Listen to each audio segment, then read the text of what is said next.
ఆత్మ స్వరూప దివ్యాత్మ విరాజిత చక్రవర్తి మేలుకో, నీవు సచ్చిదానంద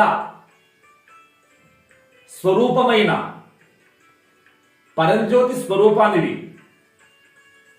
అయితే నీ ఆత్మ వైభవాన్ని గుర్తించలేక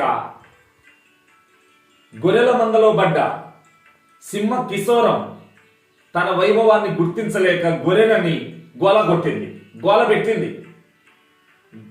చివరికి సుజ్ఞానం అనే అడవి సింహం వచ్చి గొర్రె సింహానికి గోల తీసేసి జోలబాడి జ్ఞానం అనే జోలను పెట్టి చివరికి జ్ఞాన గర్జన అనేటువంటి లీలతో స్వరూప దృష్టిని ప్రసాదించింది.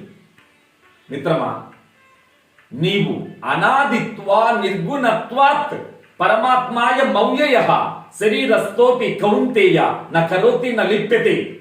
నీవు అనాది స్వరూపమైన చిదానంద శివోహం అంటే శివస్వరూపమును నేను అనే ఈ సింహ గర్జనతో మేలుకో మిత్రమా. నీ శరీరం ముక్కలైపోయినా, నీ మనసు ఒక్కలై రాలిపోయినా, నీ బుద్ధి దహించబడిన నీ ఆత్మ ఎన్నడూ నిత్యానంద స్వరూపమని గుర్తించు. నువ్వు అమరాత్మవు.